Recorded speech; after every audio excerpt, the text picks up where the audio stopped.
Nazis gather for their party's annual rally, perfectly choreographed. Every element is carefully designed to seduce the senses. You had posters, you had banners, you had music, you had ceremonial entrance, stormtroopers and flags. You had lively speeches. Hitler, Sieg Heil! It was a show as well as a political meeting. One thing which they have, which other parties don't have, is Adolf Hitler, who is a unifying and integrating figure within the party. And a master of propaganda. He was remarkably good at creating vibrant posters, vivid slogans. Hitler even claims to have designed the Nazi swastika flag. I myself had laid down a final form. A flag with a red background, a white disc, and a black swastika in the middle. The Nazis have never looked more impressive. Their appeal has never been more dangerous. Violence is always at the center of Nazism from start to finish. Behind the glamour lies a violent, racist, apocalyptic ideology. Violence was the means by which they sought to intimidate their opponents and eventually secure their power. But they project a very different image. The Nazis promote exciting new technologies, offer industrial reconstruction, jobs for all, and an artistic renaissance. They promise order and discipline. The great art is to put everyone in a uniform. This is what the Nazis, I suppose, really understood: male vanity. But Hitler only has one firm plan for his people: to lead them into a world war. The Nazis intend to send millions of people to their deaths. Hitler and the Nazis are using their mastery of design and technology to seize total power for themselves before plunging the whole world into its greatest ever tragedy.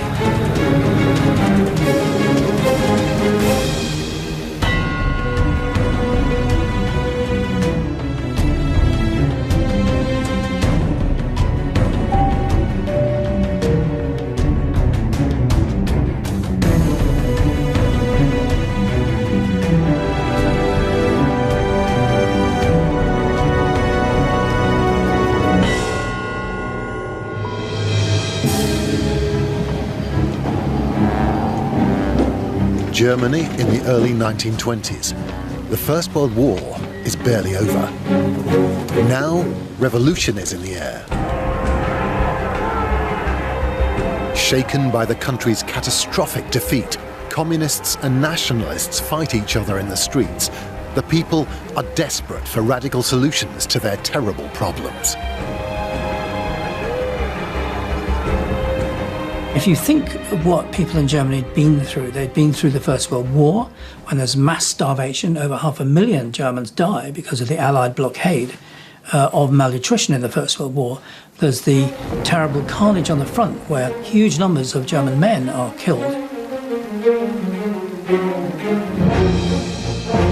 In Munich, the spiritual home of German nationalism, many former soldiers are drawn to a new, growing political force.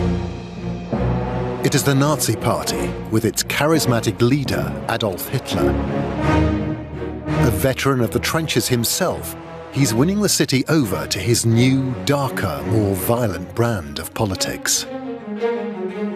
But his ambition stretches far beyond Munich's streets to every part of Germany and beyond.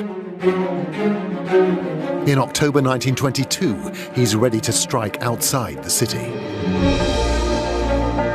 Hitler has heard of a cultural event in the small town of Coburg, north of Munich. Socialists and communists will be taking part, so Hitler has decided to crash this party with hundreds of his paramilitaries, the stormtroopers. He's taken the bold step of hiring a special train. He orders his men to gather here at Munich's railway station. The order came. The whole lot of the stormtroops was to turn out. We were about 600 strong. It was a Saturday in the middle of October. We were to assemble early at the central station and bring along rations for 2 days. The band was to march at the front. Hitler turned up well beforehand, and we found a special train awaiting us. The music rang out gaily in the early morning air, and the people had hung out flags to make a sort of festival of the occasion. We stopped once or twice during the journey to pick up a few more of our comrades from the more outlying places, and arrived at last 800 strong. Coburg is a kind of dinky little town with a nice castle on a rock in northern Bavaria. It was a small town. It was very closely allied to the former princely family, so very conservative. Not really an industrial town at all. So the working class, which is the supporters of the communists and the social democrats, the most determined opponents of Nazism, they were very small. There were very few of them. And so it was an ideal stamping ground for the Nazis. They disembark here at Coburg's now run-down railway station. City officials beg Hitler not to march his troops through these streets. They're afraid of conflict with local communists. But Hitler angrily defies them. Conflict is what he wants. The march of the stormtroopers soon becomes a riot. Sure enough, we soon encountered storms of abuse from the crowds en route. Hitler led, and we followed. Stones, however, began to fly around. Then things got hotter. The Reds set upon us with iron rods and cudgels. That was going a bit too far.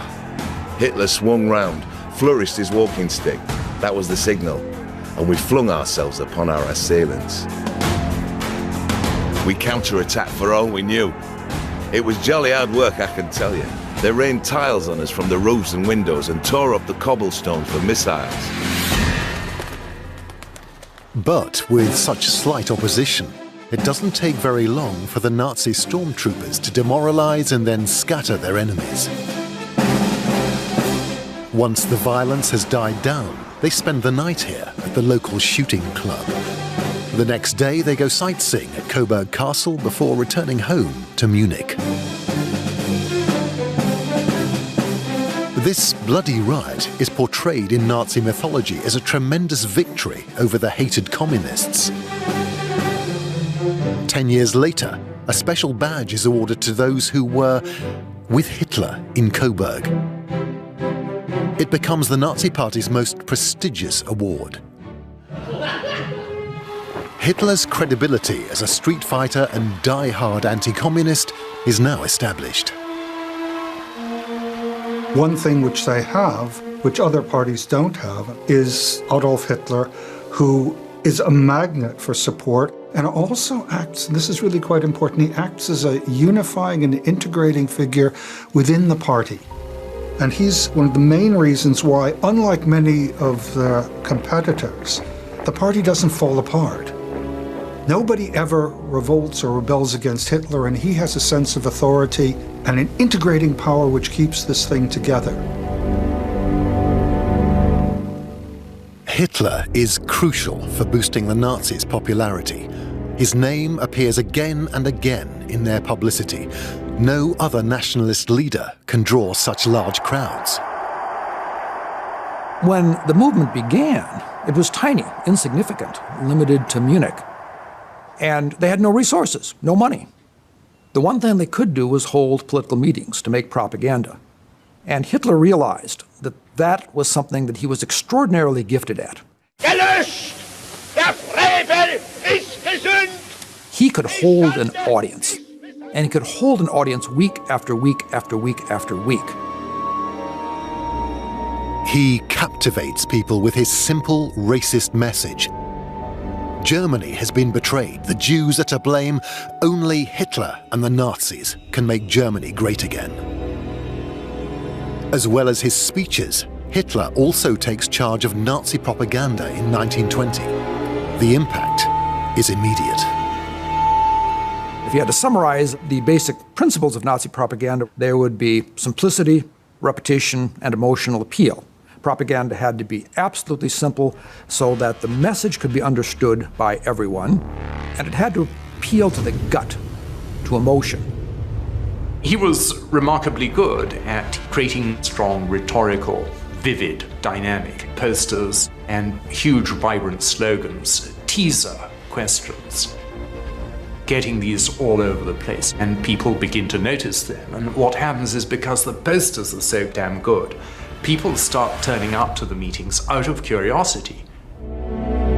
But in 1920, Hitler doesn't just have to compete with other nationalist parties. He also has to overcome the most powerful political force of the 20th century, the Communist Party. With its red banners, powerful symbols, strong organization, clear message and support from Soviet Russia, it seems poised to take over Germany and perhaps the world. Millions of Germans support the communists and thousands attend their rallies as Hitler sees for himself. In Berlin after the war, I was present at a mass demonstration of Marxists in front of the Royal Palace and in the Lustgarten. A sea of red flags, red armbands, red flowers was in itself sufficient to give that huge assembly of about 120,000 people an outward appearance of strength. I was now able to feel and understand how easily the man in the street succumbs to the hypnotic magic of such a grandiose piece of theatre.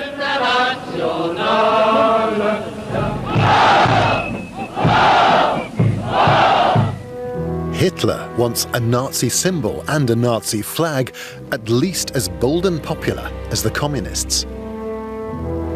He had an intuitive grasp of the importance of branding. Hitler spends hours in Munich Public Library looking for inspiration, looking for the signs and symbols the party's going to use, the Nordic runes, the stylization. The stylization is his, and the colors are his. The red, black, and white are really highly symbolic. And this is something of which Germans were very, very aware. The flag of the empire was black, white, red. And the swastika flag is black, white, red. So this is simultaneously looking forward to a new, modern, dynamic movement, but also looking back and saying that we are the heirs to a German national tradition. As for who actually designed the swastika flag, Hitler couldn't have been clearer. Every detail was down to him.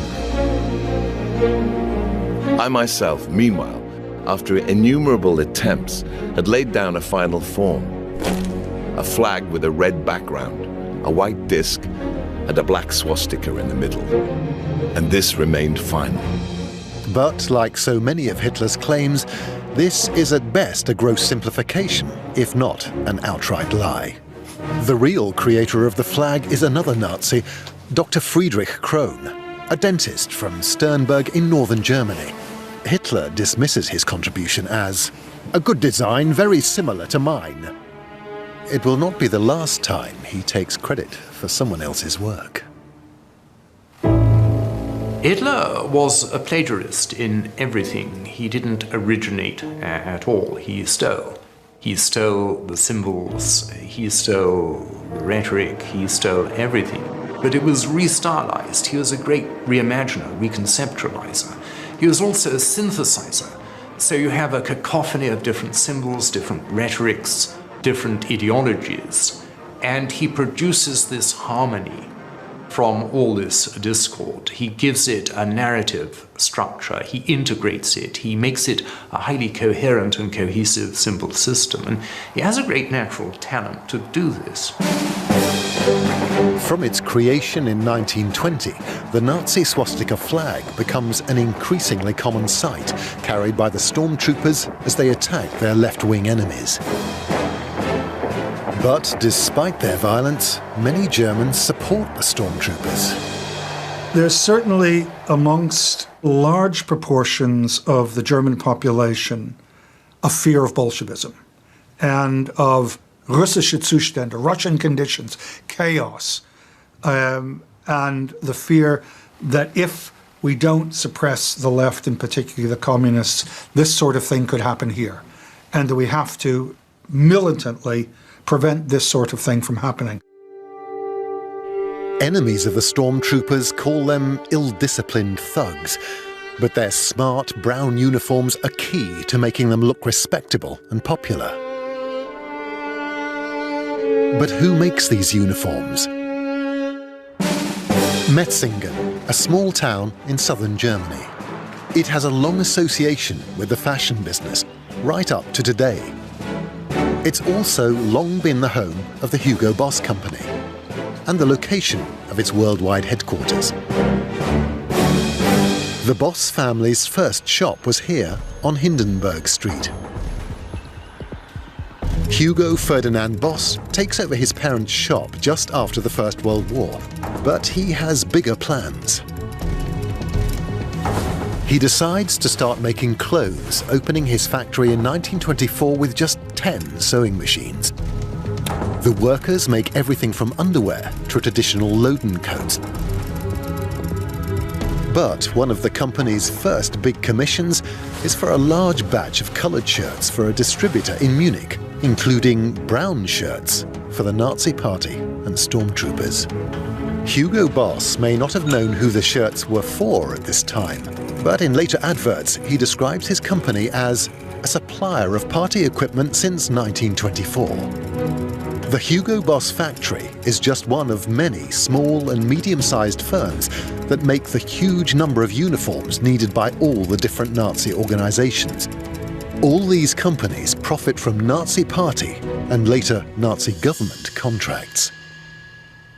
The great art is to put everyone in a uniform. I counted actually about 170 different uniforms in Nazi Germany, but that's the marvelous thing, whether you're a coal miner or whether you're in the Hitler Youth, whatever you are, there's a uniform and a badge and a star and all the rest of it for you personally. And this is what the Nazis, I suppose, really understood, is male vanity, like no regime in history had ever done.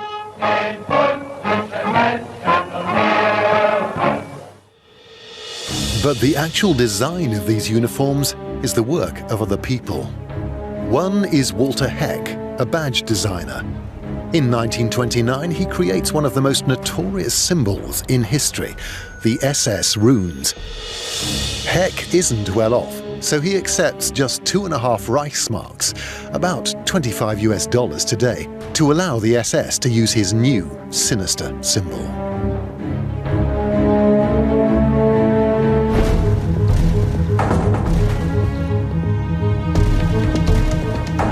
Another key Nazi designer is Karl Diebitsch.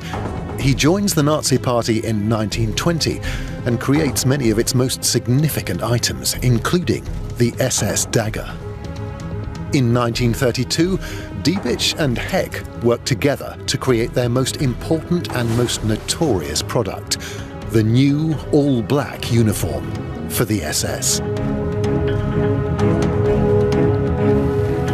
By this time, the Hugo Boss factory is supplying uniforms to several Nazi organizations, the stormtroopers, the Hitler Youth, and the SS. All these uniforms, badges, and symbols help forge a common bond among party members. The unified look also projects the image of a disciplined and organized party. The Nazis are determined to maintain a single style and approach in everything they do. Remember that the Nazi Party is a voluntary organization. Most of the people in it are amateurs. It doesn't pay them their wage. How do you get all those desirable images of high polish in an amateur organization? So they had a lot of training programs. They had a lot of manuals on how to do it, and they had very specific, detailed instructions on how to present a stage, for example. Where do you put the wreath? Where do you put the podium?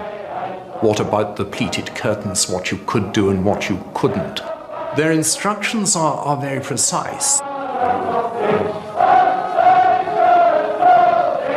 If you have singing, it must be proper singing. It can't be a kind of beery, sentimental festival of random songs.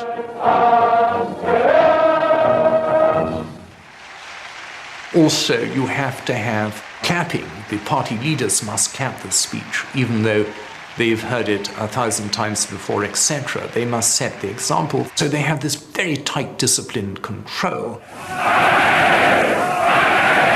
to get this sense of high polish, which is what the party really wants to convey as an index of its credibility and determination. This image of determination and discipline is particularly attractive to former army veterans, as well as younger men disappointed to have missed out on the war experience. Although Germany lost the First World War, the men who'd fought at the front came back as heroes, and they had a terrific reputation of having fought for Germany, particularly amongst the sort of right-wing, ultra-patriotic parts of the population. And the younger generation, who'd just been a little bit too young to fight in the war, felt really inferior in comparison.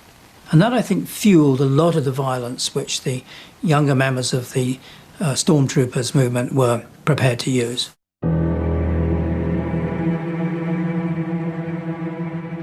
When Hitler seizes power in 1933, Nazi ministers sign up many stormtroopers as auxiliary policemen. With access to police records, now the stormtroopers know the names and addresses of their political enemies. They start to raid homes and workplaces, seizing anyone they want. Violence is always at the centre of Nazism from start to finish. Violence was the means by which they sought to intimidate their opponents and eventually secure their power.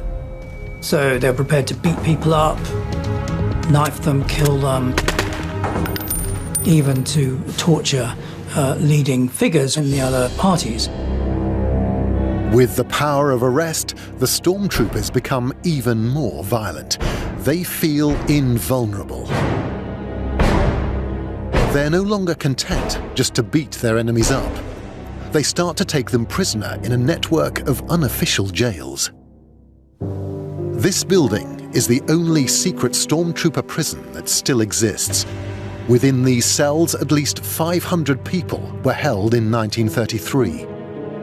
This is where the Nazi concentration camp system begins. Over 200 jails like this are set up in Berlin alone.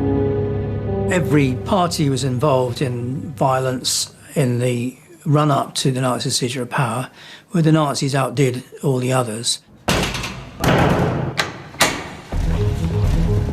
In the elections of July 1932, no fewer than 400 people were actually killed in the campaign. It's a level of violence we'd find now absolutely impossible to accept. As auxiliary policemen, the stormtroopers now have the legal power to hold people in so-called protective custody as long as they want. So they can interrogate, abuse, and even torture their victims. This harsh treatment leads to many deaths.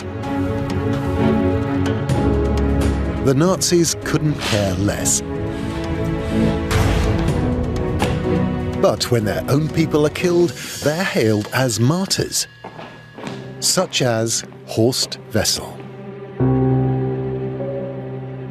Horst Wessel was a young man from a very respectable background. His father was a Lutheran pastor, and he was attracted towards right-wing politics after the war in the 1920s. His family were very, very conservative, and he went one step further, became an organizer for the Brown Shirts, and got involved in violent altercations in the early 1930s. The Nazis claim Horst Wessel was a brave, selfless young man who left university to live in a poor neighborhood. They say he helped local workers battle against left-wing agitators, which is why he was cruelly murdered by communist thugs.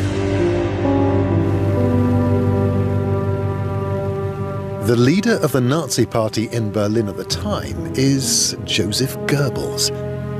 He's already developing the propaganda skills for which he later becomes notorious.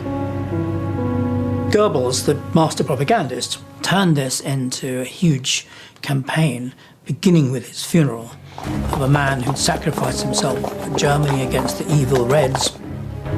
Goebbels arranges for Wessel's coffin to be paraded through central Berlin. Inevitably, there are clashes between Nazis, communists, and the police. At the cemetery, Goebbels turns Wessel's funeral into a propaganda stunt. He gives an emotional speech at the graveside, praising Wessel's sacrifice, making him sound like a Christian martyr. So he was used, he was reimagined, he was turned into something he never was. Throughout the life of the Nazi Party, he was the ultimate Nazi. He was a believer who'd been cruelly murdered by the communist bastards. Horst Wessel has passed on. His mortal remains have given up on struggle and conflict. Yet I can feel almost physically his spirit rise to live on with us. He believed it. He knew it. That is how he lived. That is how he died. A soldier of the German Revolution. Once he stood with his hand on his belt, proud and upright, with the smile of youth on his red lips, always ready to risk his life. That is how we will remember him. Wessel had written a marching song only a few months earlier. Following his death, the words seem eerily prophetic.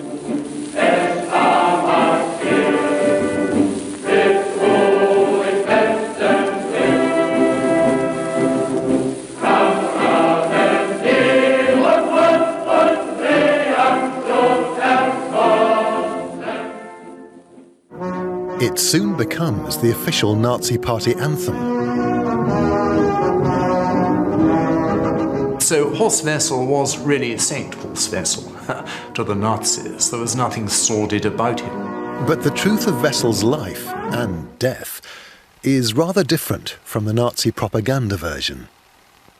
What had actually happened is that he'd started living with a former prostitute, and it seems, at least the communists put this about, that his death was due to a personal dispute with her former pimp. The most likely story is only slightly less sordid. Wessel and his girlfriend get into a dispute with their landlady over unpaid rent.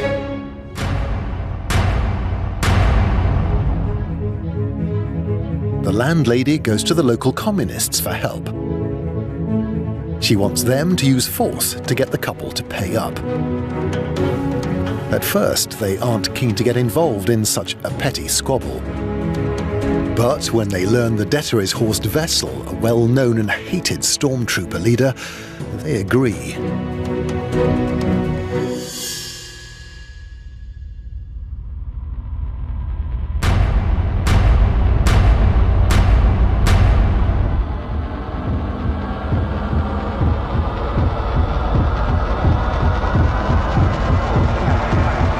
But instead of beating him up, they shoot him in the head.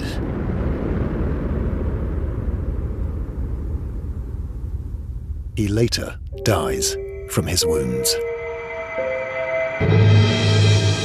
Germany would have totally forgotten this violent yet insignificant man if Goebbels hadn't turned him into the perfect martyr.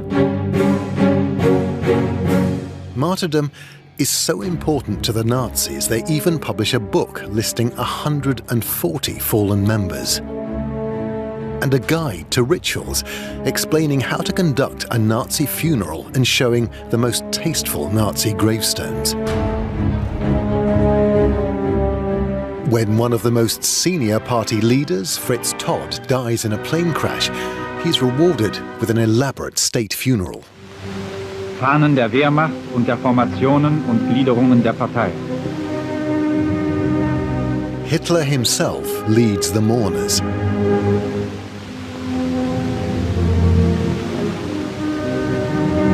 And comforts the family.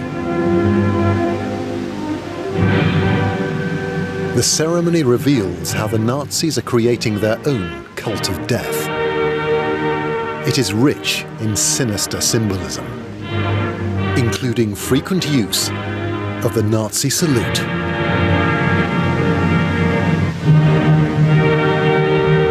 Der Führer nimmt Abschied von einem seiner treuesten Kameraden und Mitarbeiter.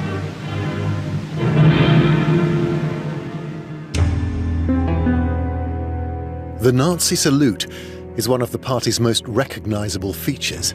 Members think it's a traditional Aryan gesture, a manly way for them to show their commitment. But once again, the salute isn't original. It's clearly copied from Mussolini and the Italian fascists, but some Nazis try to claim otherwise. The Nazis insist again and again, as well as students of folklore and those who looked into the origins of the salute, that it was actually a genuinely Germanic salute. This in turn brought the Italian fascists onto the scene, who insisted that this imperial Roman reference was their own, a crucial reference to their origins, so to speak. So the German Nazis and the Italian fascists had a never-ending debate with regard to the origin of the salute. Die Herkunft des Grußes in einen nicht endenden Streit geraten sind. What is original is combining the salute with the cry of Heil Hitler. This turns a greeting into a pledge of allegiance. Das Besondere an dem Gruß ist, dass in der ersten Begegnung unter Menschen. The particular thing about the salute is that when people were first meeting, a clear association with Adolf Hitler was demanded and given. So, with the salute and its reply, you were immediately able to carry out something like a conformity check of your counterpart, and that's what turns this salute into an excellent means of monitoring regime fidelity or regime affiliation. That's where the ingenuity, so to speak, of the salute lies. And that's its logic. Des Grußes, und das ist mit seiner Logik eben verbunden. The Nazis want to sweep away all the traditional and familiar German greetings, replacing them with the Hitler greeting and the Nazi salute. Conformity is essential to the Nazi project. But first, they have to win power. And by now, they've built a formidable organization for political campaigning. It isn't simply about Hitler. We're also talking about thousands and tens of thousands and eventually hundreds of thousands of people who are working at local level, giving of their time, giving of their resources. They're doing it every night. I mean, these are people who are going out, organizing rallies, organizing marches and so forth, without Hitler being in sight. They developed a correspondence school for training public speakers, which claimed to have trained about 6,000 speakers by 1933. Now, this was significant because it allowed the Nazis to send speakers to every village and neighborhood in Germany. Towns that had never had a political speaker before suddenly got regular visits from Nazi speakers. Now, these speakers weren't of Goebbels or Hitler's quality, but they didn't have to be. They brought the Nazi message to areas that hadn't heard any political speakers before. And one also shouldn't forget that this was an important source of revenue for the party. This is a party which, in its earlier years, activities on the ground are very largely self-financed. That is, by dues, by people contributing small amounts to the party, and also paying not merely membership dues, but also fees to come to hear the speaker. And if a regional group could get Hitler to speak, they could make a lot of money. They also manufacture a lot of regime tat. All those little badges and so forth for party rallies and everything else is actually a way of financing the Nazi party. How does it have so much money? Well, it's a retail organization. It's selling gaudy merchandise, bright shiny buttons, and all the rest of it as a way of keeping itself going and paying its officials. So there is a market dynamic to the Nazi party. The meetings and rallies are major money-making opportunities. You had posters, you had banners, you had music, you had ceremonial entrance of SD stormtroopers and flags. You had lively speeches. For the great masses of our people, sufficient food should be provided so they can work with all their strength. Ein Landesverräter! What the Nazis were very careful to do was to make all of their events entertaining. So you'd have, for example, a choir of the Hitler Youth, you'd have a brass band, then you'd show movies. The point is that it was a show as well as a political meeting. One academic had said, actually, a Nazi party rally in the early 1930s was one of the best ways you could have spent your time. And it conveyed this idea of excitement, that we're on the brink of an epic era. They're awfully good at doing that.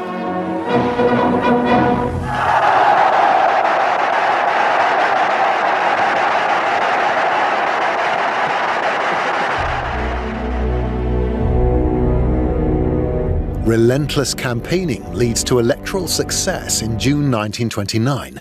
The Nazi Party wins political control of its first town, Coburg, where only 7 years before Hitler had been brawling in the streets. It's an important lesson in how to win power. Hitler realized that you couldn't do it by violence alone. So you had to have a kind of twin-track approach. Violence and intimidation on the one hand, and the quasi-legal or pseudo-legal way to power on the other hand, which means getting votes, becoming the largest party, and then getting to power by means that at least looked legal, passing laws. Coburg is also the first town to elect a Nazi mayor. It proudly takes the name of First German National Socialist City. By now, the Nazis are starting to gain support from almost all parts of German society. In the early 1930s, they become a catch-all party of protest, so that they are able to appeal to virtually every sector of the population, with the obvious exception of Jews. So that they might not do as well amongst working-class voters than the socialists or communists, but nonetheless, they attract a considerable amount of working-class support. They might not be able to do as well as the Catholic Centre Party in Catholic regions, and particularly rural Catholic regions, but nonetheless, they're able to attract a considerable amount of Catholic support. So that one sees that the Nazis are able to gain support really from across the political spectrum. We think of the Nazis sort of entering with a fixed ideology and a concrete program. It wasn't like that at all. There is one quote from them which says, "We don't want high bread prices, we don't want low bread prices. We don't want bread prices to stay the same. We want National Socialist bread prices." And so it was this indeterminacy, this flexibility, this whole process of, if you like, inventing it on the hoof, which explains their electoral success.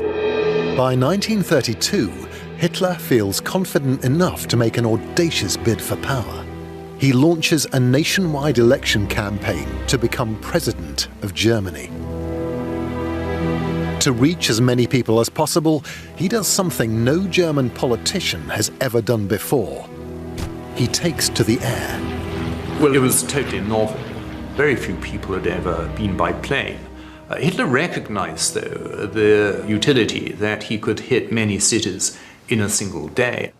It's not the huge rallies necessarily in Berlin or Hamburg or Munich or whatever, but in district towns where he attracts 10, 15, 20,000 people. It made for the most dramatic arrival possible. Hitler's aircraft, the Junkers 52-3M, is the very latest technology, only a year old. He uses it to deliver 46 speeches in less than a month. The idea of Hitler coming down through the clouds, attracting these tens of thousands of people, many times a day, moving from one area to the next, made a big impression, and he was the first person to do this. Everyone could have a direct experience of this rock star charisma.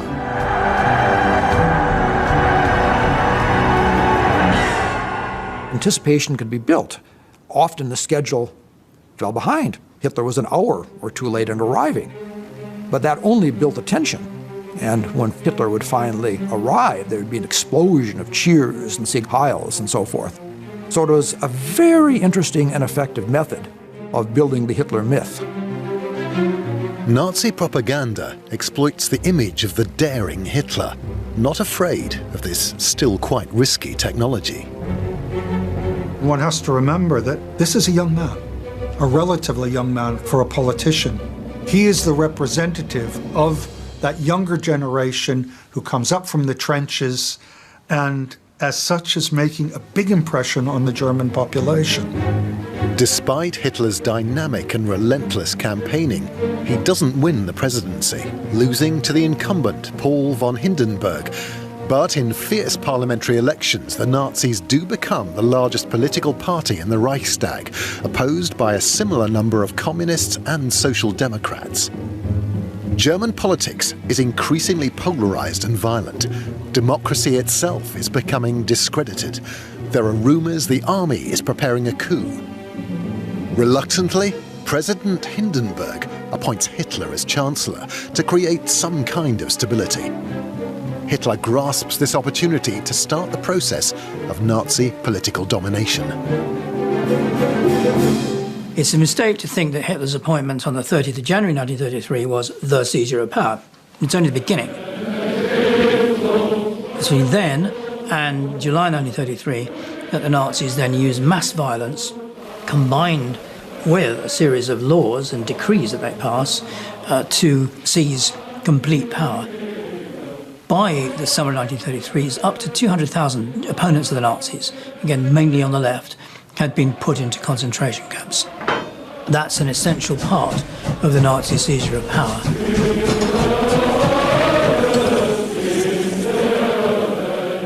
With their enemies crushed, nothing can now stop the Nazi takeover of Germany. Nazi designs and symbols rapidly become state designs and symbols.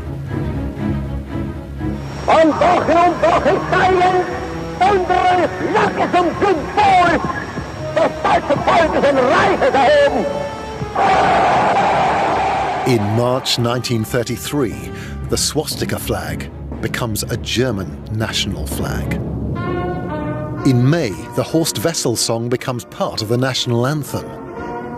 And in July, the Nazi salute and Hitler greeting become compulsory for public employees. But they are soon being used by everyone. Hat es ein paar Monate gedauert und sämtliche It took just a few months, and all greetings then common in Germany, regional or in different dialects, disappeared in no time at all and were replaced, substituted by the Hitler salute. Durch diesen Hitlergruß. Most need little encouragement, but for those who refuse to use the Nazi salute, there are severe penalties. Also das erste Konzentrationslager war in Dachau eingerichtet. The first concentration camp was established in Dachau, and already in 1933 there are reports of people, vicars for example, who refused the salute, who were detained in the Dachau concentration camp for a few weeks or for even longer. Konzentrationslager Dachau inhaftiert wurden. The Nazis insist this is now the only acceptable German greeting. Die Nazi-Partei hat The Nazi Party reminded people again and again, in public, everywhere. Beer glasses were sold with the German greeting on them, with Heil Hitler. On advertising columns, there were large posters saying that in Germany you must greet with Heil Hitler. So there was tremendous public propaganda favouring the adoption of this salute. So these two things complemented each other. There was a real readiness within the people to use this salute, but that, of course, was also supported by massive propaganda. Aber die wurde auch durch massive Propaganda natürlich mit gestützt. So it was extremely difficult to withdraw from the obligation to make the salute. If so, you were suspected straight away. And the suspicion was then, briefly, well, it led to the risk of you being denounced to the authorities. Sich denunzieren zu lassen. With every passing day, the Nazis take over more and more of daily life. The Nazis then reshaped the whole of German society to be part of the Nazi machine. For example, the trade unions were banned, and abolished, and their property seized, and a Labour front, a Nazi Labour front, was created to represent all the workers. Nazism claimed to be much more than a political party that was only interested in winning the next election. It claimed to be a worldview that had an interest in every aspect of human life. They simply were interested in everything. They were interested in transforming German views of art, German education, German media. If you had a football club, it had to become part of the Nazi Football Association. So, and very often, local towns and communities would have 3 or 4 different choirs, for example, a socialist choir, a liberal choir, a conservative choir. It was a very highly politicised society. These are all scrapped by the Nazis and turned into the Nazi choir, as it were. So in the end, there was nothing left except the church and the army. The church and the army were the only 2 institutions that were not fully Nazified. As somebody once said, wherever 2 or 3 people met, Hitler was there in spirit as well. In August 1934, Hitler's final obstacle falls away. The 86-year-old president, Paul von Hindenburg, dies. Hitler announces that the presidency has died with him. From now on, he declares he is the head of state with a completely new title, Leader of Germany, the Führer. Total power is now in his hands. Hoffnung kämpft mit Verzagtheit, Zuversicht mit Verzweiflung. Immer wieder aber wird die Nation emporgerissen zum Schutz ihres Daseins. In just 15 years, the Nazis have grown from a tiny, eccentric fringe group to a huge political party totally dominating Germany. Its annual rally and congress in Nuremberg is now a major national event. The Nuremberg rallies were a theatrical performance of Hitler's vision of Germany. Hitler asks an up-and-coming young director to film it for him.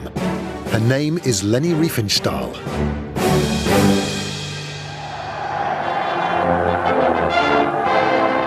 Hitler comes through the crowd. He is of the crowd.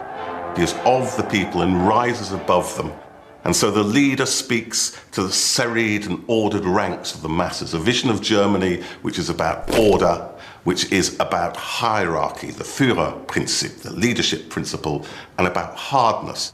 Und so grüße ich euch denn, als meine alten, treuen, ex-Aules, Ex-Männer, Sieg heil!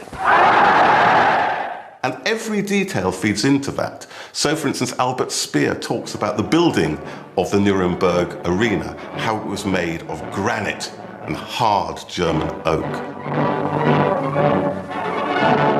Riefenstahl is given extraordinary resources, 30 cameras and 9 aerial photographers. She has a crew of more than 170 people, many dressed in stormtrooper uniforms so they can blend into the crowds. The result is one of the most infamous propaganda films of all time, Triumph of the Will. It's a display of power to others. It's a way of saying we are big and we are strong, and making people begin to believe that perhaps, they are popular. Perhaps they're not very left field, in a sense creating a norm of acceptability. And the rhetoric of your vision of society was made real within these acts of theatre, and people participated in them, and it made them believe in the reality of the society that could thereby be constructed. Die Partei wird für alle Zukunft die politische Führungsauslese des deutschen Volkes sein. Sie wird in ihrer Lehre unveränderlich, in ihrer Organisation stahlhart, in ihrer Taktik schmiegsam und anpassungsfähig, in ihrem Gesamtbild aber wie ein Orden sein.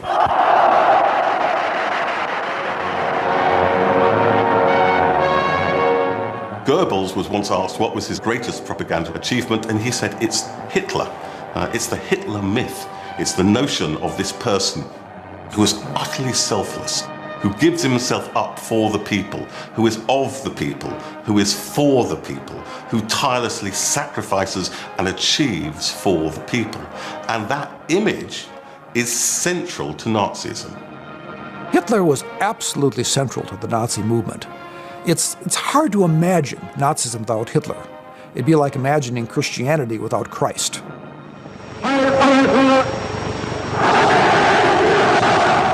He was the ideologist of the party. He was at the beginning and throughout the chief propagandist of the movement. He was really the center point about which all of Nazism revolved. Without him, there was no Nazi movement.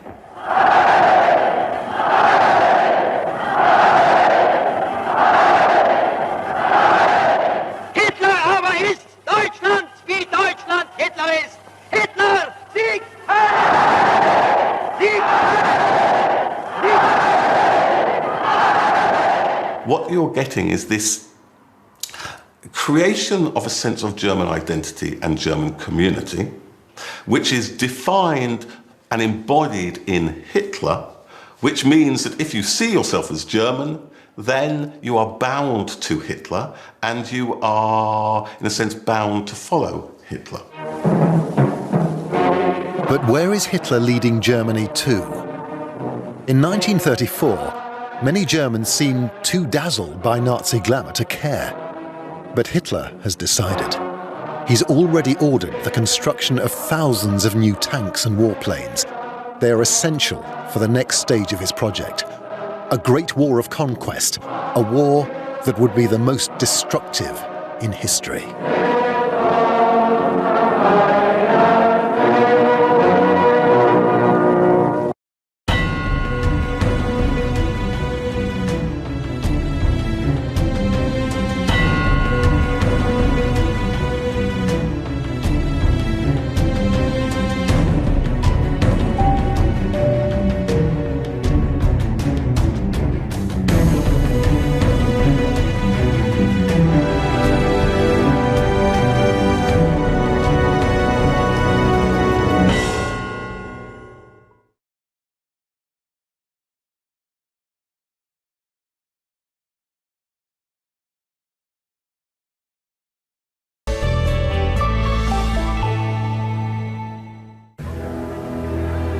In 1934, the International Motor Show in Berlin.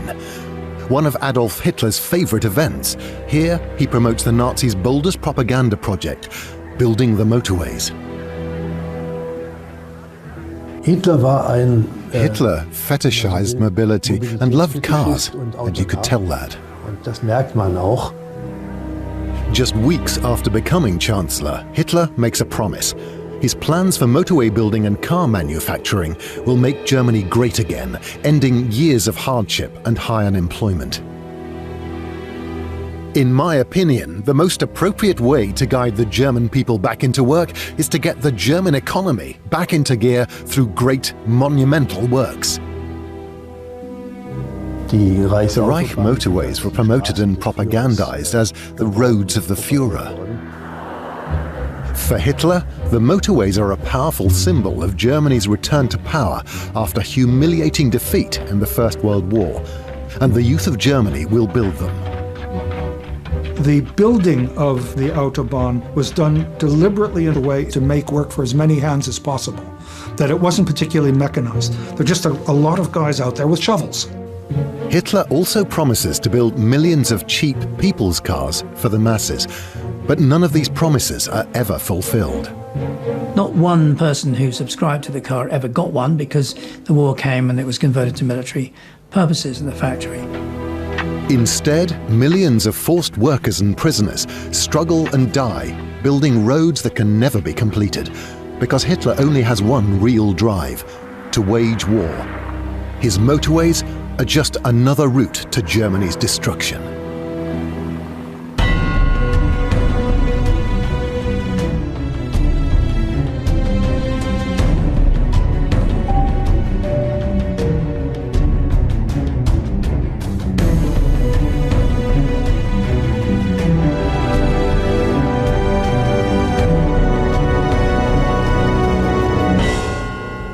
In 1924, Landsberg Castle in southern Germany. Adolf Hitler is imprisoned here for staging a coup, but the authorities are surprisingly tolerant. The conditions in Hitler's fortress prison are far from harsh. He has many visitors and many books. During his enforced idleness, Hitler rereads one of his favorites, the autobiography of Henry Ford. I will build a motor car for the great multitude. It will be so low in price that no man making a good salary will be unable to own one and enjoy with his family the blessing of hours of pleasure in God's great open spaces. Hitler is inspired by Ford's vision of mass motorization. He also identifies with Ford himself, a brilliant industrialist from humble origins who creates the world's most famous car, the Model T. As soon as he's released, Hitler starts campaigning for the Nazi Party right across Germany. But now he refuses to take boring trains. Instead, he prefers to travel by car to demonstrate his vision of national reconstruction through motorization. Hitler enjoyed driving powerful Mercedes cars at high speed, or being chauffeured in them. Hitler was a real car fan. But Hitler's motorcade is something of a novelty. At the time, car ownership is still a privilege of the rich. Germany had fewer motor vehicles per capita than either Britain or France, to say nothing of the United States, during the 1920s and the early 1930s. Hitler wants to do for Germany what Ford has done for the United States. So he pushes his party to promise three things: jobs, cars and roads. For everyone.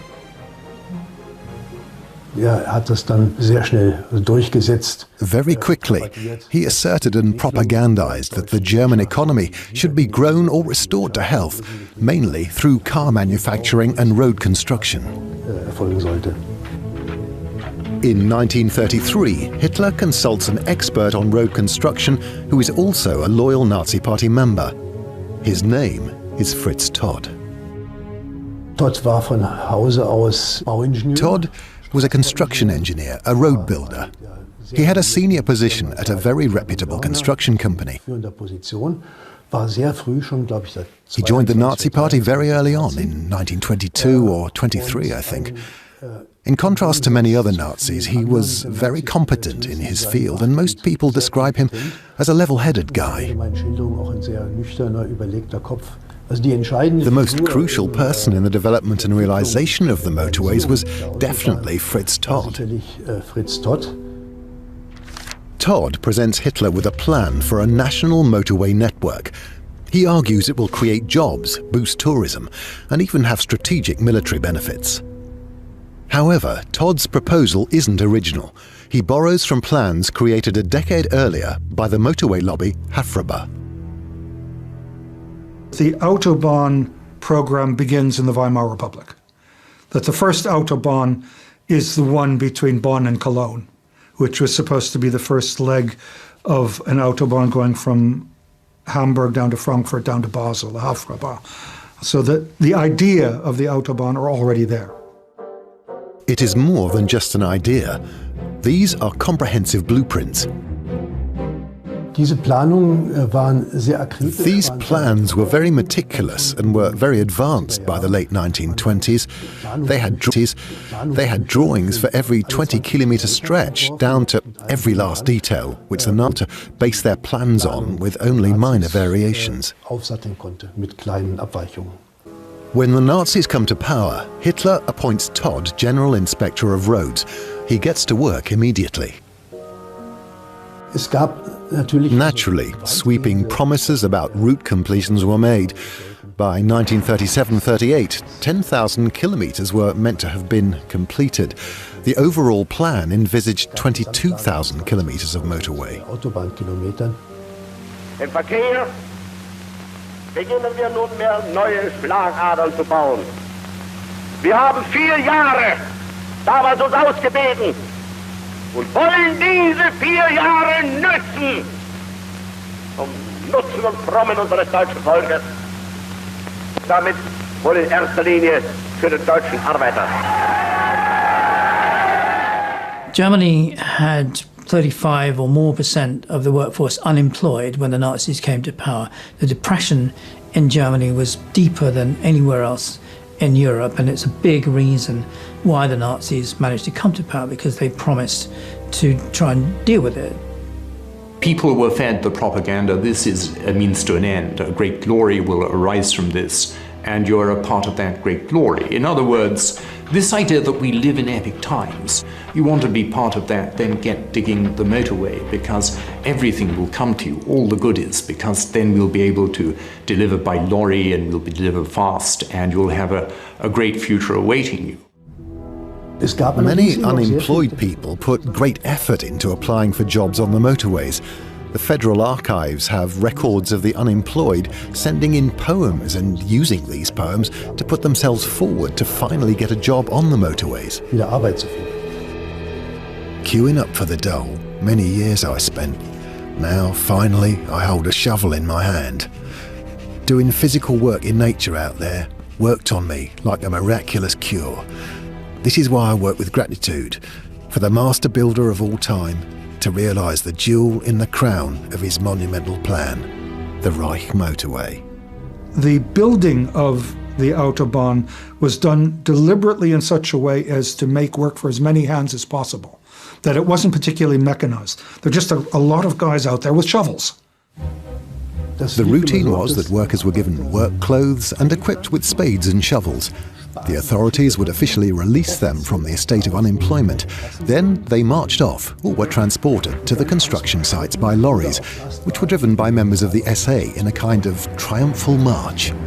The population showed great interest. Sometimes hundreds of thousands of people crowded around these construction sites. These back-to-work ceremonies take place all around the country. Todd carefully schedules motorway construction to spread the propaganda message as widely as possible. All Germans are meant to feel that they are directly benefiting from the motorways. The commissioning of the construction sites always ran to more or less the same pattern, which was designed for propaganda purposes in both film and sound. It was very important that the radio was always there to broadcast, as well as the weekly newsreel. And when the cameras are rolling, even the Führer gets his hands dirty. Hitler often tells the workers that he understands their needs because he too had suffered during his humble earlier life before his rise to power. Back then, they used to say, "What does he want, that former builder or painter? But I am happy and proud that fate forced me down this road. It is perhaps why I have a deeper understanding than others of the German worker, of his nature, but also of his vital needs." It's hard to imagine today the extent to which the motorway shaped the perceptions of the population across all media. Fritz Todd takes charge of motorway-related propaganda personally. He edits the weekly magazine The Road and commissions films which portray the Führer's project as a miraculous road to recovery. But this doesn't distract him from overseeing all the technical details. So the motorway was intended to meet the following criteria: to have 2 lanes in each direction, separated by a central reservation. It was meant to have no junctions and was reserved for car traffic only.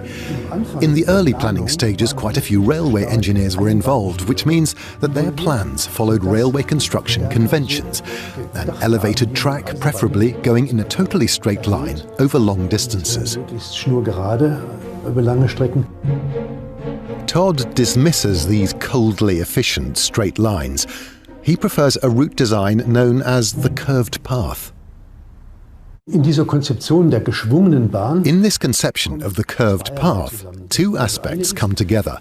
First, that landscape should be experienced, which links to the emphasis on travel and tourism, which was a priority. So they wanted to open up a panoramic vista for the driver. To a large extent, this was copied from the USA. These designs were based on the idea of landscape entertaining the driving audience. Even though Todd has copied the curved path from America, he insists that Nazi ideology makes German roads different. Motorways can, after all, be built by any nation, but that we should have been the first to span our fatherland with these ribbons of light, and that they are looked upon and felt by everyone in the nation as being throughout a work of National Socialism is no mere chance. These roads bear witness to the unity of the Reich. So, driving on these roads of the Führer is both a convenient and political experience. They are the height of modernity, yet also lasting monuments to Germany's power. The first completed stretch of motorway links Frankfurt with Darmstadt. It opens in May 1935. Thousands line the 22-kilometre route, but there are still not many drivers, as even now few Germans own a car. Germany was a very under-motorised country. If you look at early film, newsreel film of the Autobahn, there's hardly any cars on them, just one or two. Hitler hates the fact that cars are simply too expensive for most Germans. It is bitter to think of the millions of brave, industrious and hard-working fellow men who were excluded from the start from owning motor vehicles. This class of people would really benefit from car ownership, especially on Sundays and on holidays, when it would be a source of joyous happiness previously unknown to them. But Hitler is planning a solution. The German people were meant to be furnished with the German people's car, similar to the Americans' Ford Model T, and as soon as possible. The people's car has to be cheap enough for workers. Hitler tells German manufacturers that it must cost no more than 2 months' average earnings. It must be possible to give the German people a motor vehicle that does not cost more than a mid-range motorbike used to. The price was set at 990 marks by diktat. The car was not allowed to cost any more, but economically, this was completely unachievable. It was a big problem for the motor industry because selling it for 1,000 marks was not going to bring them in any profit. Despite their reservations, the car industry builds a prototype designed by Ferdinand Porsche. It only just about managed to go without any frills or any luxuries at all. Very, very uncomfortable. But the manufacturers calculate that even a basic people's car will cost far more to make than Hitler has decreed. When they tell him, he is furious. I was told this is impossible. My only reply to this is what is possible in other countries is also possible in Germany. I hate that word impossible, since it has always been the mark of people not daring enough to make and to implement great decisions. The automobile must become the means of transportation for the people. And what the Führer wants, the Führer gets. The way the economy worked in Nazi Germany was it was directed and controlled, and increasingly so, by the Nazi government for political reasons. And then in the end, I mean, Hitler, of course, could not be resisted and he pushed through the idea. The car firms are desperate not to be stuck with a loss-making model, so they cast their eyes on another source of funds for the people's car. All workers are now forced to join the Nazi workers' organization, the German Labour Front. It takes over independent trade unions and confiscates their assets of nearly 500 million Reichsmarks, equivalent to more than $8.5 billion US today. To produce the people's car, Hitler, like his hero Henry Ford, builds his own factory, and he steals German Labour Front money to fund it. So he's forcing German workers to take on the risk of this loss-making venture, now rebranded the Strength Through Joy car.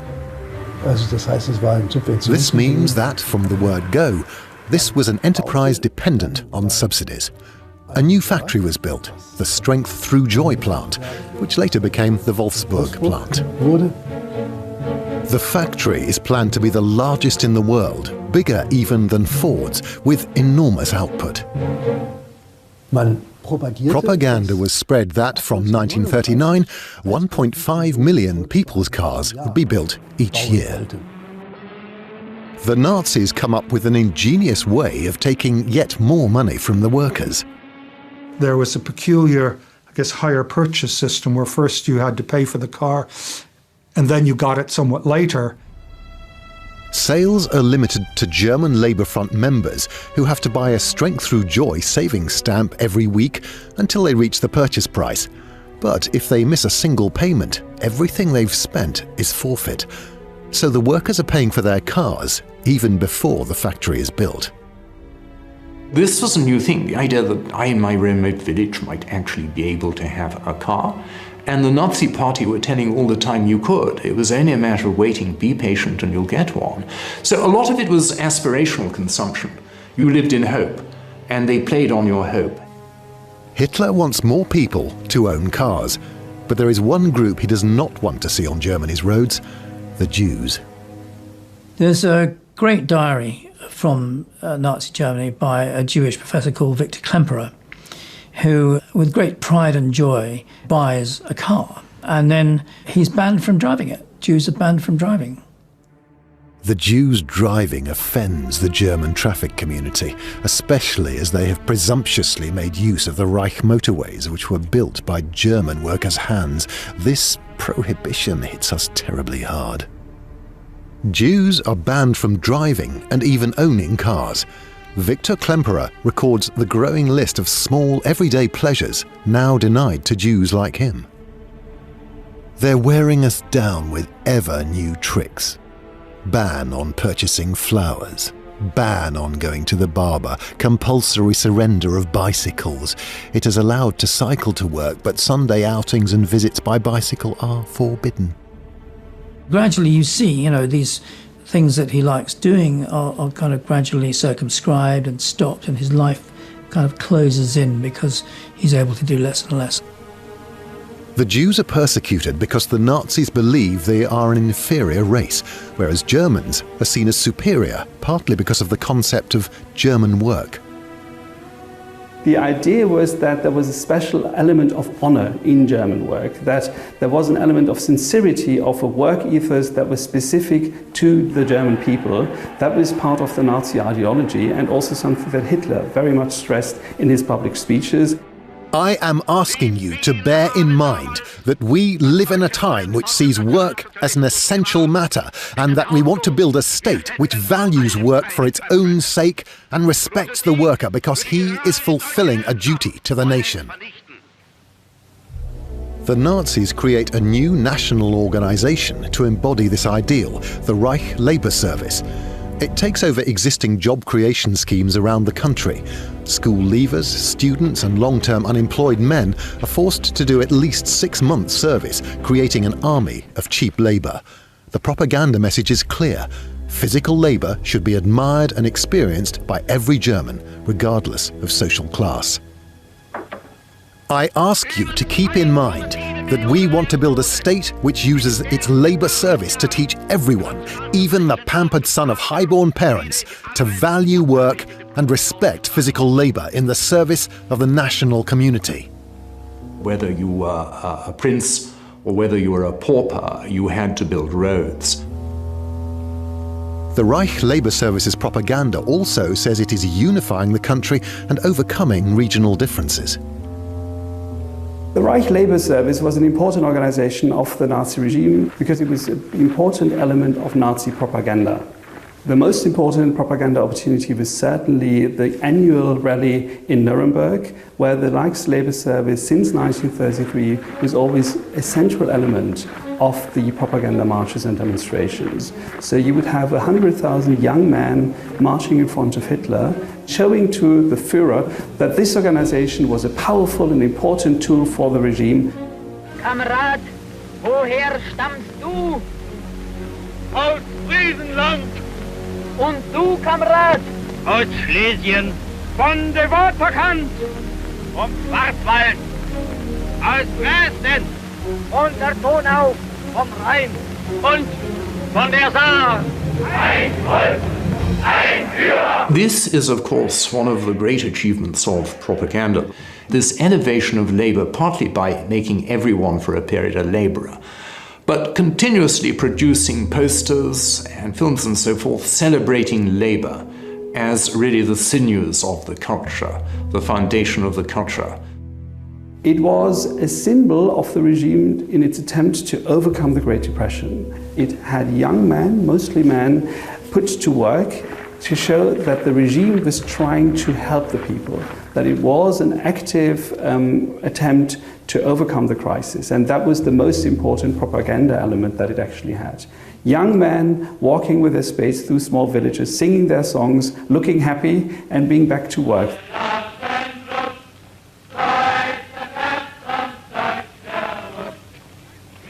But beneath the happy image lurks the power of the Nazi state.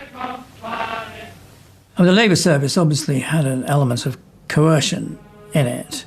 And the Nazi idea of work was one of self-sacrifice for the nation, whether you volunteered or not. The service is run in a quasi-military fashion. The Reich Labour Service had its specific uniform. It was brown. It didn't look particularly nice. People in the Third Reich also complained sometimes about the way the uniforms looked. It was almost like a military uniform, and there were also all the badges and things that normally distinguish people in military organizations. Each of us had a work shovel and, in addition, a second spade which we polished to perfection, which we handled like a gun. We were drilled in presenting it so that it flashed in the sunlight. All of this was very powerful propaganda, and it was very, very persuasive to people looking at Germany from outside. Sir Neville Henderson, the British ambassador, he actually was totally taken in. He said, these are marvelous structures. You know, not everyone in Nazi Germany is an evil clown. It has some very great men, and it's created some fantastic nationalizing institution which destroy all the barriers of social class and create solidarity. It's a marvelous thing. In many ways, it is the new dawn they promise. Relentless propaganda shows the young men of the Reich Labour Service as heroes, serving the national community by constructing Hitler's roads. In fact, they're not really up to the job. The workforce of the Labour Service was unskilled labour. We have to remember that these are 7, 18, 19-year-old young men from all walks of life who have to do this kind of service, and therefore it is impossible to think of them as a qualified workforce. What it mainly did was infrastructure projects such as cultivating the ground, irrigation work, for instance, but also some other jobs in that field of building smaller pathways, roads. So that was the main job in the early years. For the more complex work of motorway construction, Fritz Todd hires skilled labour and qualified engineers. They are vital as he plans to build 20,000 kilometres of road across Germany. And progress in the first few years of Nazi rule is swift. Nearly 600 kilometres are completed each year. The completion of every regional section of motorway is celebrated and broadcast nationwide with the Führer present, painting a picture of future prosperity. In 10 Jahren wird schon hier in Massen der deutsche Volkswagen darüber brausen. Dazwischen aber Hunderttausende an Omnibussen. Hitler claims his make-work schemes are curing unemployment. The reality is different. While it is true that unemployment levels are coming down, but it would be wrong to say that the Labour Service played an important role in reducing them. Other factors really were more important to explain the economic upswing. It had started already in 1932, prior to the rise to power, and a good part of it also owed to the rearmament of the military. So in that sense, it was also an artificial and aggressive form of overcoming the economic crisis. And the Nazi state is tightening its grip on the working class. There was the idea and the rhetoric of supporting workers and celebrating also the hard physical work of laborers, but in practice the regime did little to really support them. If you look at the development of wages, for instance, you see a downward trend in the second half of the 1930s. Workers had formed trade unions to protect their interests, but the German Labour Front, which replaces them, exists to control the workers, not represent them. The Labour Front doesn't care about the conditions of those toiling on the motorways. So obviously at the moving workplace of building a motorway, they'd be living in very rough temporary accommodation. They'd be served pretty basic food, the wages weren't great, and if you objected, you got into trouble. The day would have started with flag raising and then very much a routine day of work and of labour. They had to do heavy physical work, 8 hours a day, sometimes 10 hours a day. And this led to severe health problems. There was a new phrase which nearly gained the status of a new medical condition, shoveler's sickness. This was caused by the uneven strain when shifting soil, and it presented itself through symptoms such as torn ligaments, joint strain, back pain and such like. They were not to be envied. Even after work time was regimented too, so that the German Labour Front was responsible for after work hours as well. So the regime was making sure that people's leisure time also was quite heavily regimented. The Nazis start banning strikes as early as 1933, yet conditions are so bad on the motorway construction sites that sometimes workers feel they have to lay down their shovels. In 1934-35, there were some reports of strikes. Now, this is always difficult because officially there were no such things, but we know that there were some minor uprisings. Strikes in the 1920s caused political unrest. The Nazis will not tolerate such dissent. Workers who had written stirring poems about their new jobs are now chanting different rhymes. The motorway is knocking us dead. Tomorrow we'll go back to voting red. But in those cases, the authorities took drastic measures. They threw these people in prison or sent them to re-education camps. This is the site of one of these camps, a former Labour Service barracks. After the barracks burned down, the Nazis turned this exposed site into a prison camp for workers. Now, it's a memorial to all who suffered here. The SS special camp Hinset was used for the retraining of German workers that were accused of antisocial behavior. For instance, they came to work too late, they start drinking alcohol or complained about the bad working conditions. And the conditions must have been, of course, inhumane. The prisoners had no proper uniforms or proper shoes. Climate is very rough, wet and cold. Screams and beatings and barking dogs welcomed the arriving prisoners. They had to work 13 hours a day. The head was shaved. And they had a special haircut, which means in the middle it was very, very small, and the prisoners called it Hinseter Autobahn, and it was actually used just in case a prisoner escaped. Everyone saw from his haircut, you must be a prisoner. This was the intention. The idea was to retrain them, and they had to do hard physical labor, military drill, and in the evenings they were indoctrinated by Nazi ideology. The Nazis believe that the needs of the national community outweigh individual needs. As far as the Nazis were concerned, human beings were only acceptable if they were able to contribute to society in a positive way.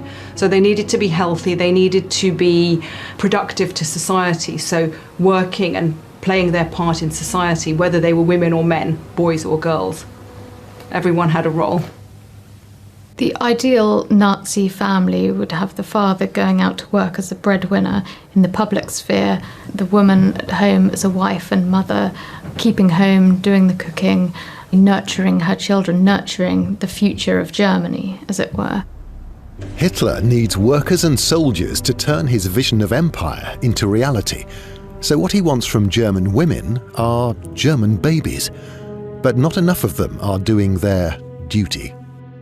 There had been a declining birth rate from the late 19th century across Europe, but most pronouncedly in Germany.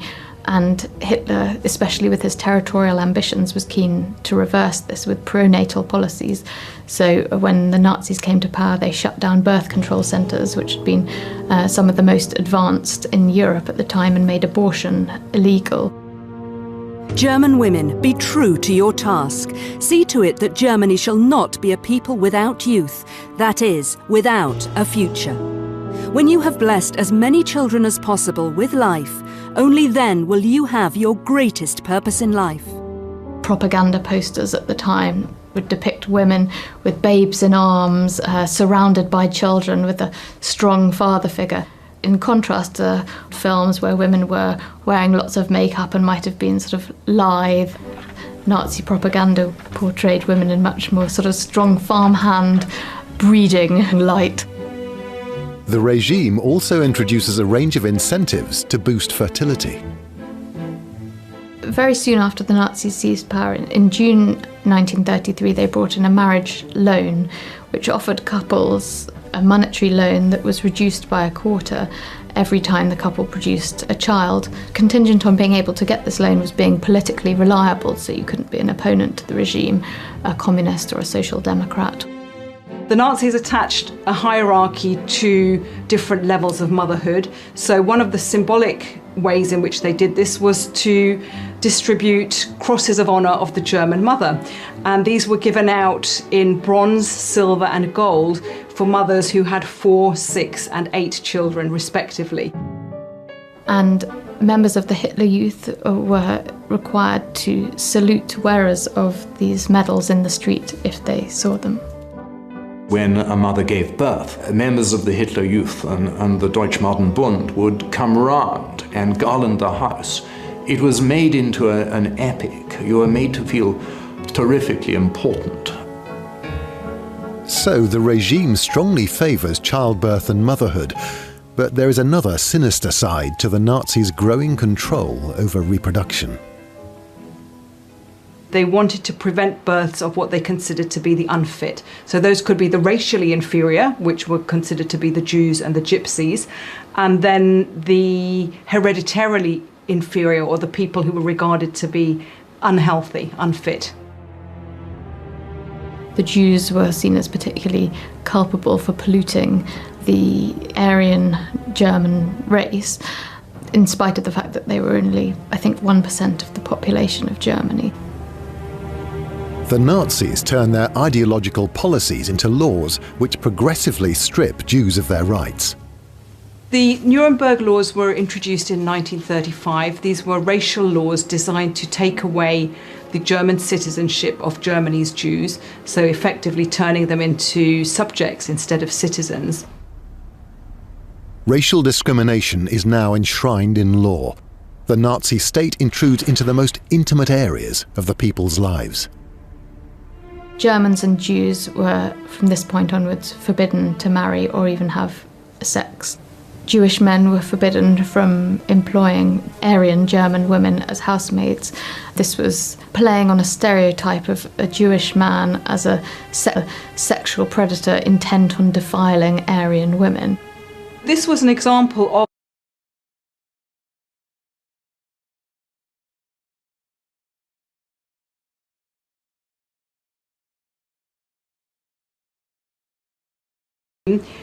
infringing and penetrating very strongly into family life, permeating family life in quite an unprecedented way. But all these Nazi laws, awards, propaganda and subsidies do not achieve their critical objective, boosting the birth rate of pure Aryan Germans. There was a slight increase in the birth rate during the Nazi period of power, but arguably this was as a result of the recovery from the Great Depression and had little to do with all the efforts that were put into propaganda. Ultimately, the members of the party could not stand over couples and force them to breed. Whether women have babies or not is affected at least as much by economics as Nazi policies or propaganda. 2 million men died in the First World War, so many women have to work to survive. They are too busy being breadwinners to breed. The reality was for working class women, they weren't working out of a sense of emancipation or personal fulfillment. They were working because their husband's wage was insufficient, so they worked out of financial necessity. German women actually participate more in the workforce than in Britain or the United States.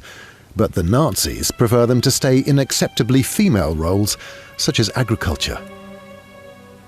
Women worked most frequently on farms, but there are also women doing factory work and increasingly doing secretarial work too.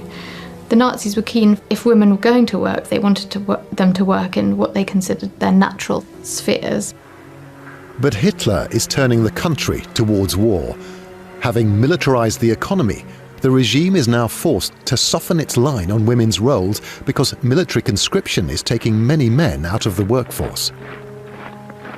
From spring of 1935 onwards, all young men had to join the armed forces, and that immediately snapped up a couple of million. As they came into the labour market, they went into the army. The massive arms build-up began in a small way already in 1933, but by 1936 or 7, the arms industry was sucking in labour and resources from all over the economy. A new source of labour is needed to replace the male factory workers. So Nazi ideological principles are abandoned.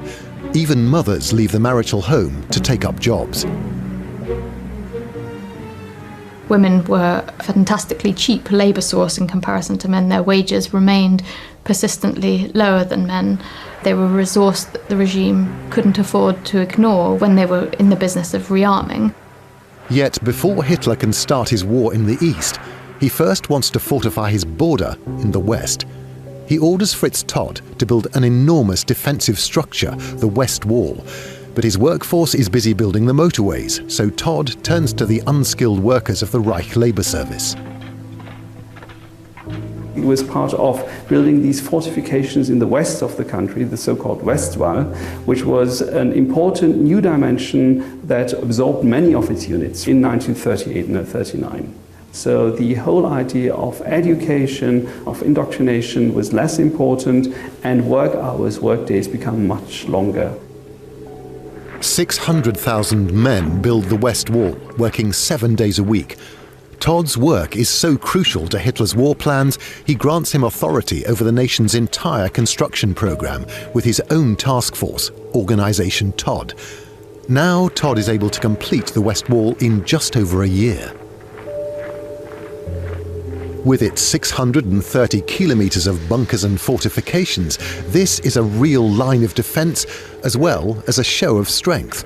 And it bears a striking resemblance to Todt's other propaganda project. Der Westwall, wenn man ihn so in der Landschaft liegen sah. When you saw the West Wall embedded in the landscape, it looked a bit like a prickly motorway, crossing hills and valleys, just like the curved path of the motorways. Durch diese Betonelemente, also diese Höcker. And the idea was that these massive concrete dragon's teeth and fortifications would stop tanks from penetrating, which is what happened. But perhaps even more powerful was its psychological and visual effect. Vielleicht sogar mehr als real. Todt completes the West Wall in summer 1939. His career is made. September 1939. Germany is now at war. At first, Hitler is victorious. As the Reich's borders expand both east and west, Fritz Todt extends his plan for the motorway network.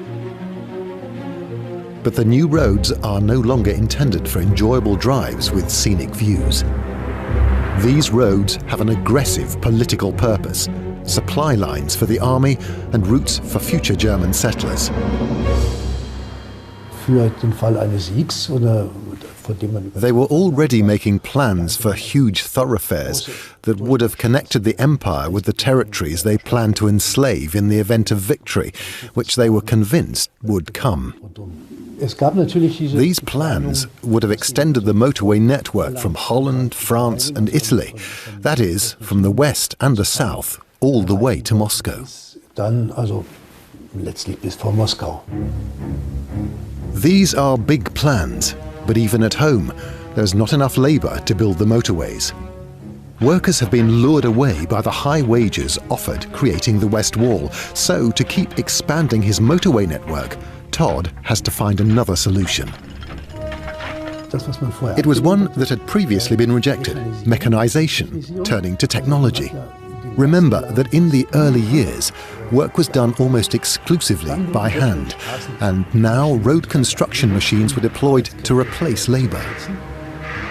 On the motorways, mechanization helps, but machines cannot replace men entirely, so Todd is forced to abandon another key Nazi principle. Schon vorher gab es Pläne.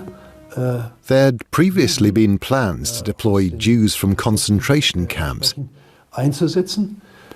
Todd had rejected this, arguing that the honourable German motorway should not be sullied by Jewish hands. Die ehrenvolle deutsche Autobahn solle nicht durch jüdische Hände beschmutzt werden.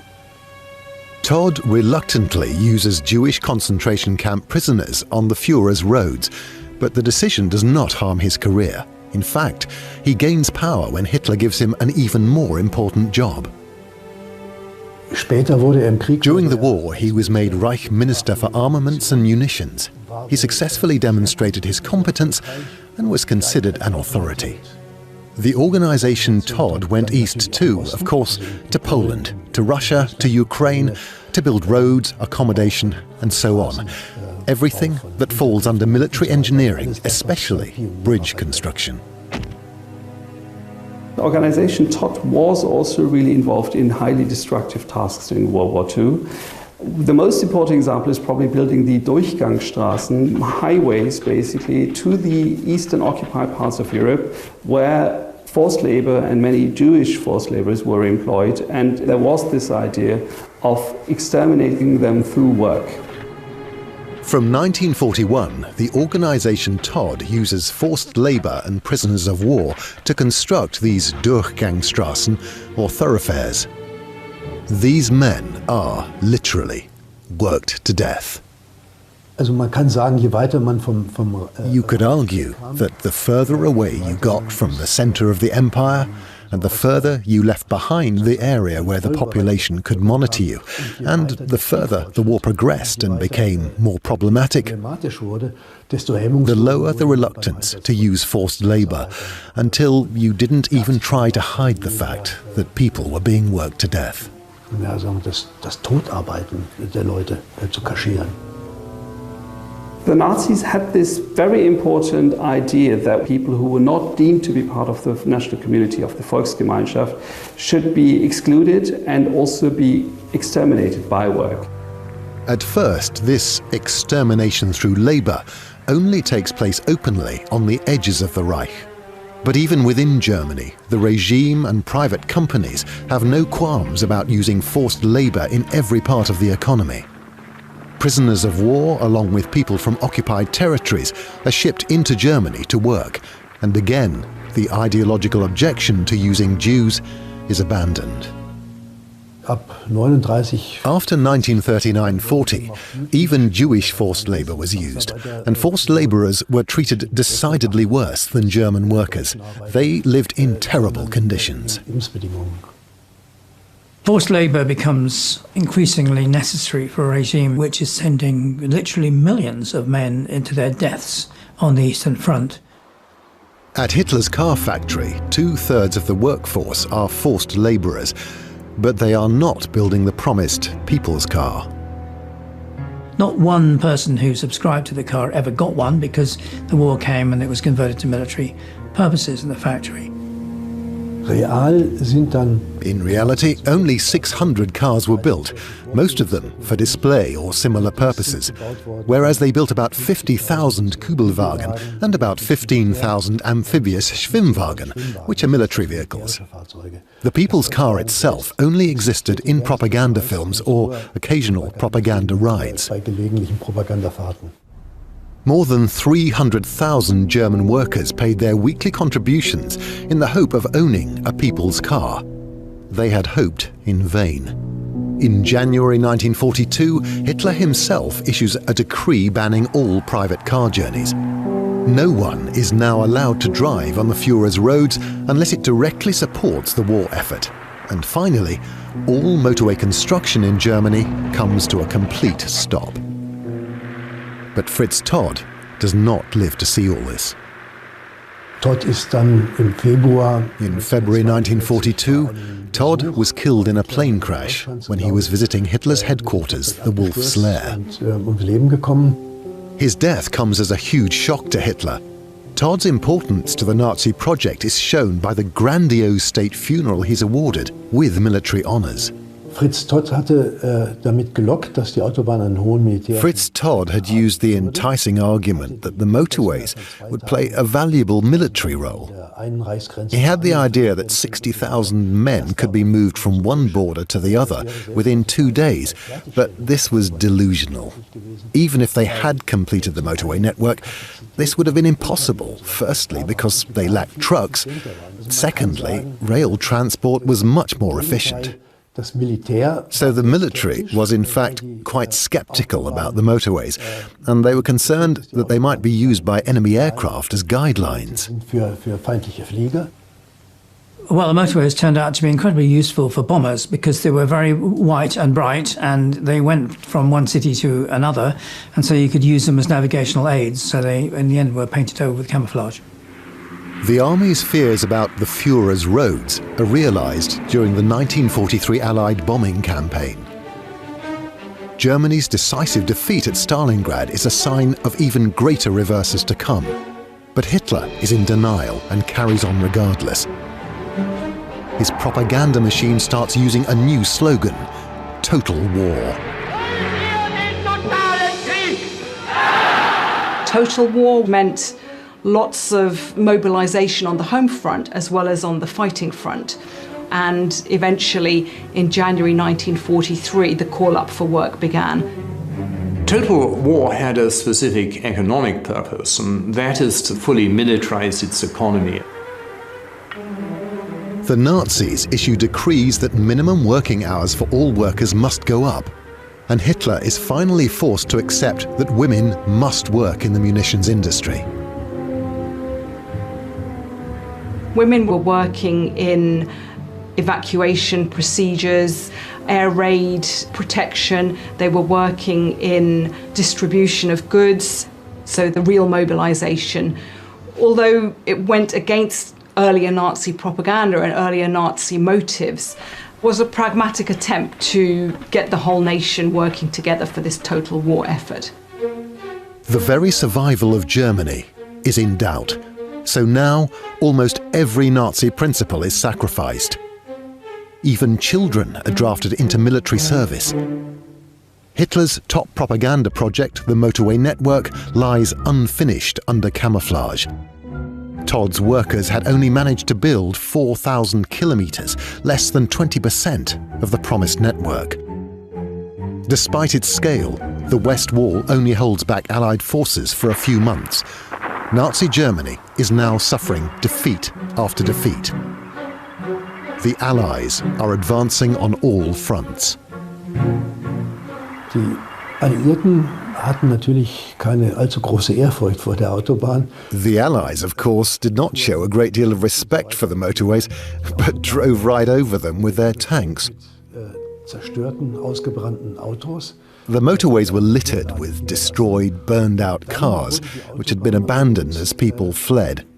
And finally, the motorways were used to move German prisoners of war because there were no trucks or trains to transport them.